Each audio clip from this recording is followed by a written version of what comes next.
بسم اللہ الرحمن الرحیم۔ آج 10 محرم الحرام ہے، جسے ہمارے شیعہ بھائی نہایت عقیدت اور احترام سے منا رہے ہیں، اور کربلا کے میدان میں سیدنا حضرت حسین رضی اللہ تعالی عنہ نے جو عظیم شہادت دے کر تاریخ اسلام میں سنہری اصول قائم کیے، ان کی یاد میں آج نہ صرف پاکستان کے اندر بلکہ دنیا بھر کے اندر مسلمان ان کی اس یاد کو زندہ رکھے ہوئے ہیں۔ بہت سے مسلمان ایسے ہیں جنہوں نے آج کے دن روزہ رکھا ہوا ہے، اور محرم الحرام کی فضیلت تاریخ اسلام میں اپنی جگہ پر ایک مسلمہ ہے، اور اسلامی ہجری سال کا یہ پہلا مہینہ ہے۔ ناظرین، سانحہ کربلا یقیناً ایک بہت بڑا سانحہ ہے تاریخ اسلام کے اندر، جس میں نواسۂ رسول صلی اللہ علیہ وسلم کو نہایت بے دردی سے بے سر و سامانی کے عالم میں کربلا کے میدان میں ان کو شہید کر دیا گیا۔ یہ ایک بہت بڑی سازش سمجھ لیں، یا مسلمانوں کی باہمی جو جنگ و قتال تھا، باہمی اختلافات تھے، یہ اس کا ایک نتیجہ تھا۔ ناظرین، آپ کو یقیناً اس بات کا احساس ہوگا کہ قبائل عرب کے اندر بنو ہاشم اور بنو امیہ دو ممتاز قبائل تھے، جن کے اندر سلطنت کا مذہبی اور سیاسی نظام گھومتا تھا، اور یہ دو خاندان ایسے تھے جو کہ مذہبی اور سیاسی معاملات کو چلاتے تھے۔ بنو ہاشم کے پاس مذہبی سیادت تھی، اور بنو امیہ کے پاس سیاسی سیادت اور قیادت تھی۔ رسول اللہ صلی اللہ علیہ وسلم کے ساتھ یہ دونوں سیادتیں، دونوں قیادتیں رسول اللہ صلی اللہ علیہ وسلم کی ذات میں جمع ہو گئیں۔ شروع میں یقیناً بہت سے جو بنو امیہ کے لوگ تھے، یا کچھ بنو ہاشم کے لوگ بھی تھے، انہوں نے رسول اللہ صلی اللہ علیہ وسلم کی اس قیادت اور سیادت کو اور نبوت کو تسلیم نہیں کیا، لیکن بالآخر جب تسلیم کر لیا گیا تو پھر مسلمانوں کا ایک عظیم ان کا جو نظام تھا، جو قوت تھی، اس کے اندر اضافہ ہوا۔ رسول اللہ صلی اللہ علیہ وسلم تک یہ تمام معاملات اور تمام فیصلے سیاسی اور مذہبی رسول اللہ صلی اللہ علیہ وسلم کی ذات سے وابستہ ہوتے تھے، اس لیے جو آپ کے فیصلے ہوتے تھے وہی قرآن و حدیث کے فیصلے ہوتے تھے، انہیں ہی اتھارٹی تسلیم کیا جاتا تھا۔ رسول اللہ صلی اللہ علیہ وسلم کے بعد حضرت ابوبکر صدیق کو آپ کا خلیفہ بنایا گیا، وہ خلیفۃ الرسول تھے، تو ان کے زمانے میں بھی یہ نظام چلتا رہا، اور ان کے بعد حضرت عمر فاروق رضی اللہ تعالیٰ عنہ کو خلیفہ بنایا گیا۔ ان کا عرصہ تقریباً 10 سال سے زیادہ کا عرصہ ہے کہ وہ خلیفہ رہے، لیکن بالآخر انہیں شہید کر دیا گیا۔ ان کے بعد حضرت عثمان رضی اللہ تعالیٰ عنہ کو خلیفہ بنایا گیا۔ ان کا عرصہ بھی 12 سال کے قریب رہا۔ سب سے طویل جو خلفۂ راشدین ہیں، ان میں تمام سے جو طویل عرصہ ہے وہ حضرت عثمان رضی اللہ تعالیٰ عنہ کا ہے، لیکن ان کا تعلق، یعنی حضرت عثمان رضی اللہ تعالیٰ عنہ کا تعلق خاندان بنو امیہ سے تھا۔ ان سے پہلے جو دو خلیفہ گزرے تھے، یعنی حضرت ابوبکر صدیق اور حضرت عمر، ان کا تعلق نہ بنو امیہ سے تھا، نہ ہی بنو ہاشم سے تھا۔ حضرت عثمان رضی اللہ تعالیٰ عنہ کے زمانے میں یہ چیز دوبارہ ابھری، اور اس کو ہوا دی گئی۔ جو دشمنان اسلام تھے، انہوں نے مسلمانوں کے اندر اس جو قبیلی اختلاف تھا، اس کو ابھارا اور اس سے فائدہ بھی اٹھایا، جس کے نتیجے میں بالآخر حضرت عثمان رضی اللہ تعالیٰ عنہ کی بھی شہادت ہوئی، انہیں شہید کر دیا گیا، اور ان کو مدینہ کے اندر، گھر کے اندر شہید کر دیا گیا۔ حالانکہ اس کے گھر کی جو پہرہ داری کر رہے تھے، جو حفاظت کر رہے تھے، وہ حضرت امام حسن اور حسین رضی اللہ تعالیٰ عنہما تھے، اور لیکن جو باغی تھے یا جو اسلام کے دشمن تھے، انہوں نے خلیفہ کے گھر میں خفیہ طور پر گھس کر آپ کو شہید کر دیا۔ یہاں سے مسلمانوں کے اندر باہمی جنگ و قتال کا اضافہ جو تھا، وہ ایک نظام شروع ہو گیا، باہمی جنگ و قتل شروع ہو گیا، اور مسلمان آپس میں لڑنے لگے۔ اس سے پہلے مسلمانوں کے اندر باہمی کچھ اختلافات تھے، لیکن وہ اس قدر شدید نہیں تھے۔ حضرت عثمان رضی اللہ تعالیٰ عنہ کے بعد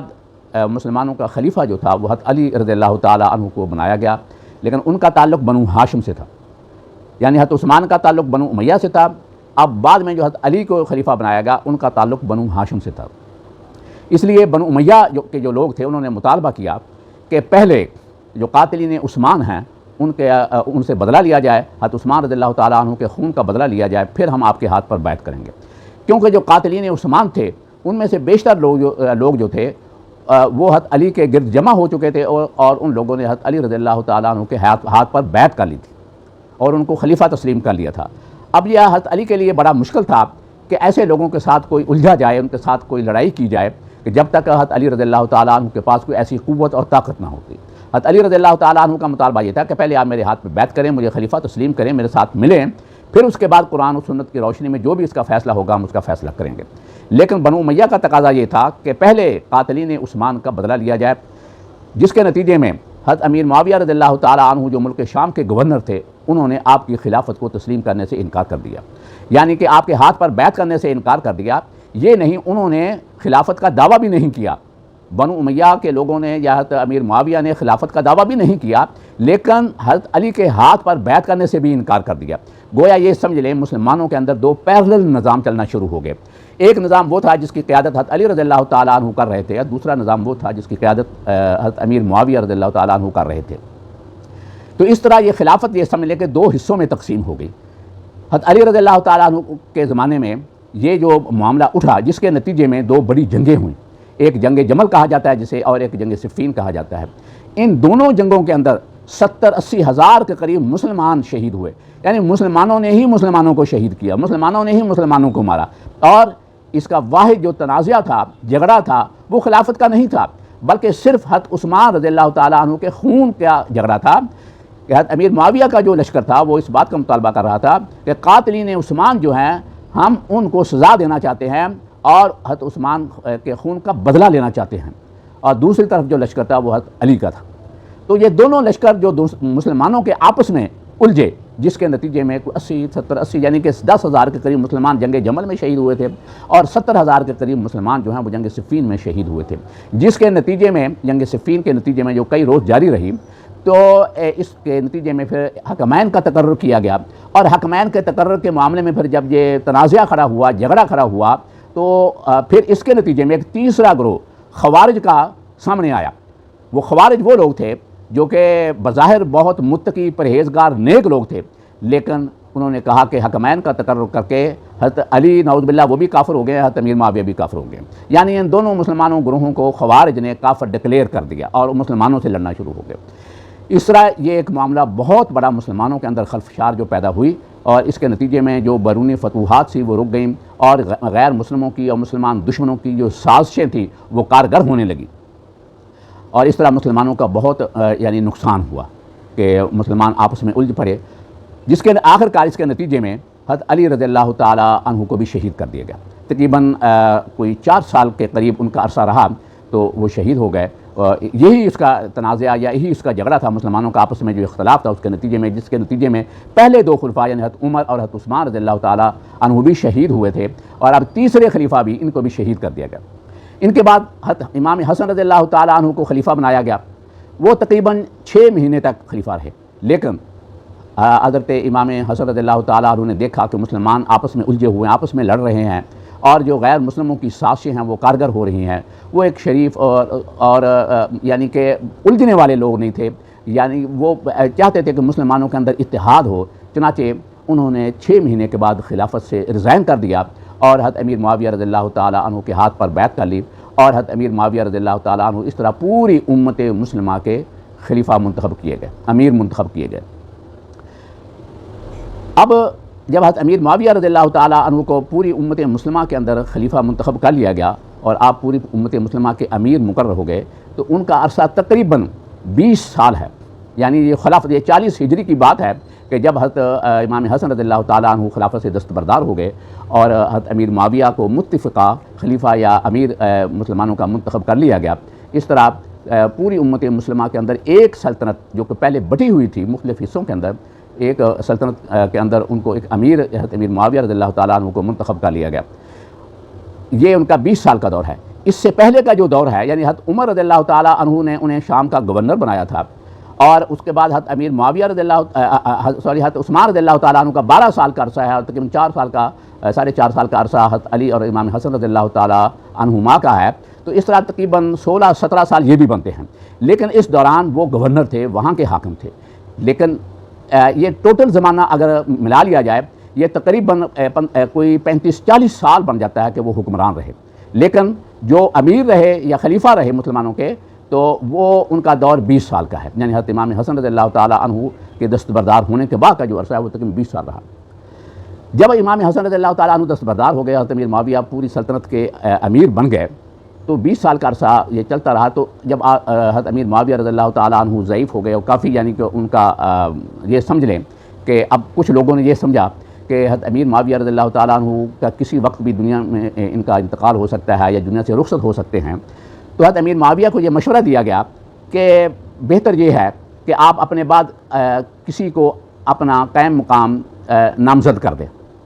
کیونکہ اس سے پہلے جو مسلمانوں کی تاریخ ہے وہ یہی ہے کہ مسلمان خلیفہ کے اوپر آپس میں لڑتے رہے ہیں اور مسلمانوں کے اندر لڑائی ہوتی رہی ہے کہ اور یہ مناسب نہیں ہے کہ یہ اختلافات دوبارہ ابھریں، آپ اپنے بعد اپنا جان نشین جو ہے اس کا تقرر کر دیں۔ چنانچہ حضرت امیر معاویہ رضی اللہ تعالیٰ عنہ نے اپنے بیٹے یزید کو اپنا جان نشین نامزد کر دیا، اور اس کے لیے انہوں نے بیعت بھی لی، مسلمانوں سے یزید کے لیے بیعت بھی لی کہ یہ میرے بعد میرے جان نشین ہوں گے۔ یقیناً یہ ان کا جو اقدام تھا، ہم چونکہ صحابی رسول ہیں حضرت امیر معاویہ، ان کی نیت پر شک نہیں کر سکتے، انہوں نے مسلمانوں کی بہتری کے لیے کہ بعد میں مسلمان آپس میں لڑے نہ، اس معاملے کے اوپر مسلمان باہمی دست و گریبان نہ ہوں، اس سے بچانے کے لیے، مسلمانوں کو کسی اختلاف سے بچانے کے لیے انہوں نے اپنے بعد اپنے جان نشین کا تقرر کر دیا اور مسلمانوں سے بیعت لینا بھی شروع کی، بیعت بھی ان سے لی یزید کے لیے۔ تقریباً تمام مسلمانوں نے اس پہ بیعت کا لی، لیکن 5 افراد ایسے تھے جنہوں نے یزید کی جان نشینی پر بیعت نہیں۔ وہ 5 لوگ کون تھے؟ ان میں عبد الرحمن بن ابی بکر تھے، عبداللہ ابن عمر تھے، عبداللہ ابن زبیر تھے، عبداللہ ابن عباس تھے، اور حضرت امام حسین رضی اللہ تعالیٰ عنہ تھے۔ یہ 5 لوگ تھے جنہوں نے بیعت نہیں کی۔ جب حضرت امیر معاویہ رضی اللہ تعالیٰ عنہ کا انتقال ہو گیا تو اس کے بعد جو عبد الرحمن بن ابی بکر تھے ان کا تو انتقال ہو چکا تھا، پیچھے 4 لوگ رہ گئے۔ 4 لوگوں میں سے جب یزید نے خلافت سنبھالی، امارت سنبھالی، تو اس نے جب بیعت لینا شروع کی تو چونکہ عبد الرحمن بن ابی بکر کا انتقال ہو چکا تھا، 4 لوگ باقی تھے، تو ان 4 لوگوں میں سے بھی جو عبداللہ ابن عمر اور عبداللہ ابن عباس جو ہیں، انہوں نے امام یہ جو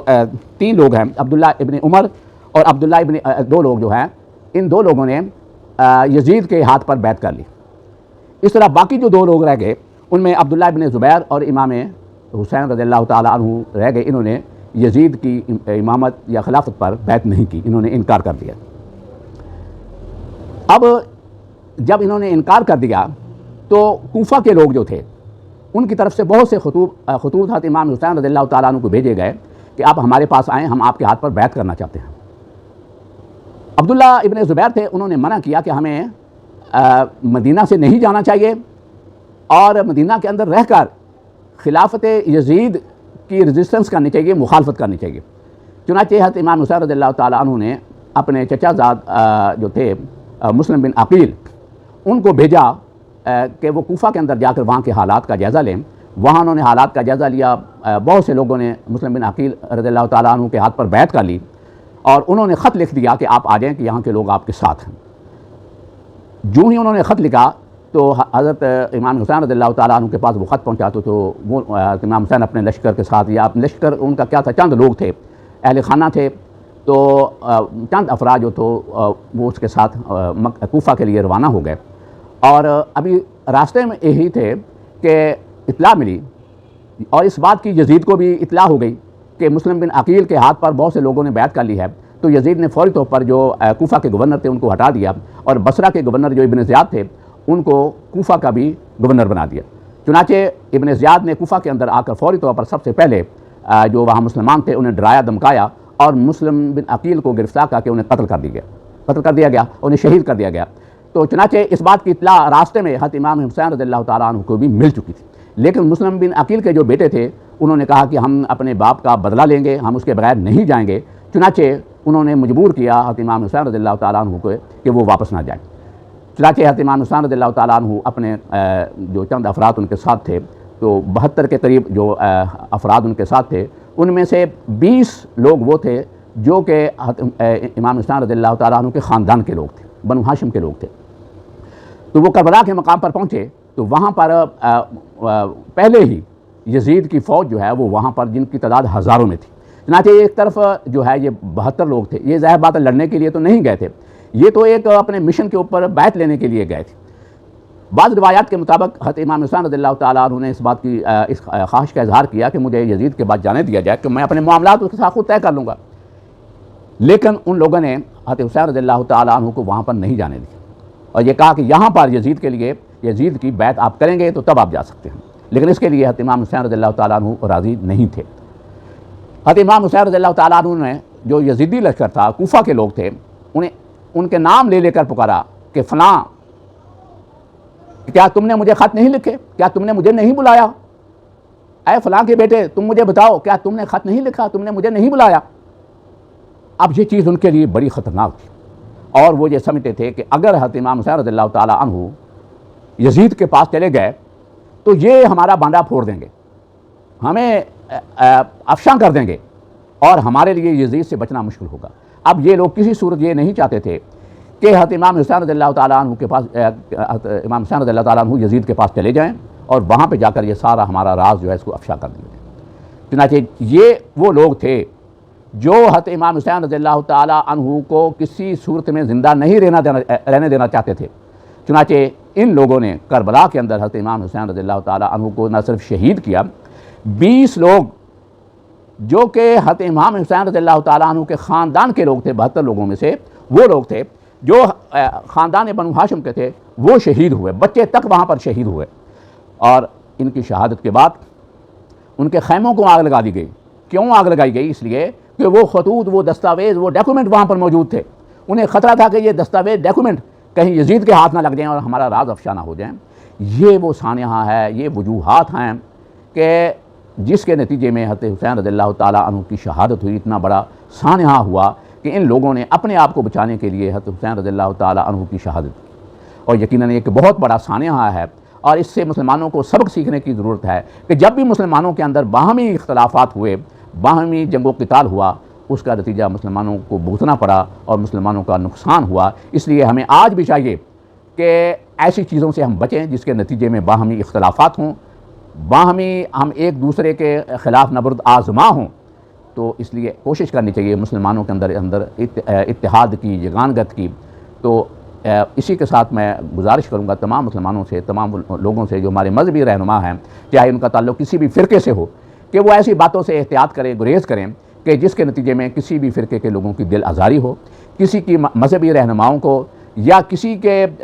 جو ان کے مقدسات ہیں انہیں برا بھلا نہ کہا جائے۔ یقیناً یہ ایک سانحہ ہے اور مسلمانوں کے اختلافات کا نتیجہ ہے۔ آج ہم ایک دوسرے پر ذمہ داری ڈالتے ہوئے اگر صحابہ کرام یا کچھ صحابہ کرام کو ہم بلا کہنا شروع کر دیں گے، یا خدا نخواستہ ہم امیر معاویہ یا دوسرے لوگوں کو ہم برا بلا کہنا شروع کر دیں گے تو یہ اچھا نہیں ہوگا۔ اس سے مسلمانوں کے اندر اختلافات ہوتے ہیں۔ تو اس لیے میری تمام فرقے کے لوگوں سے یہ گزارش ہے کہ وہ ایسی باتوں سے احتیاط کریں جس کے نتیجے میں اشتعال پیدا ہو۔